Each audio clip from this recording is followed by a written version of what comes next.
మొత్తం ఈ పాత కమిటీ డబ్బులు ఏదో మిస్ చేసిందని, కొంత ఫ్రాడ్ జరిగిందని, ఇప్పటివరకు గవర్నమెంట్ అప్పగించిన ల్యాండ్లో దాంట్లో వీళ్ళేదో కబ్జా చేస్తున్నట్టు కనిపిస్తూ ఉంది, అందుకే ఇవ్వకుండా అడ్డుపడుతున్నారని, ఈ కమిటీ అడ్డుపడుతున్నారనే ఆరోపణలు వస్తున్నాయి. అసలు ఎందుకు వచ్చాయి? అంటే ఇప్పుడు మన ఒక జర్నలిస్ట్గా ఆరోపణని రాసేయం కదండి మనం. ఇప్పుడు ఒక జర్నలిస్ట్ బేసిక్ నేచర్ని మర్చిపోతేనే ఇలాంటివన్నీ వస్తాయి. ఒక జర్నలిస్ట్కి ఒక విషయం తెలిసినప్పుడు ఏం చేయాలా, ఆయన దాని మీద పరిశోధన చేస్తాడు.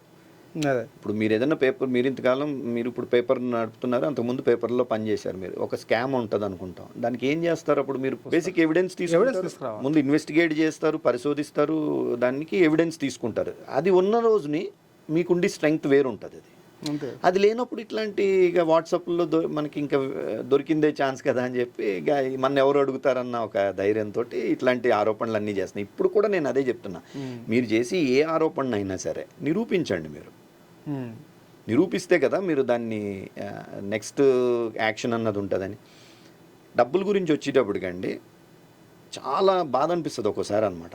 ఈ 15 సంవత్సరాల్లో నేను ఈ సొసైటీ పని మీద నేను తిరిగిన తిరుగుడికి అయ్యి పెట్రోల్ ఖర్చుతోటి నేను మంచిగా ఒక కారు ఏదో కూడా కొనుక్కోవచ్చు అనమాట.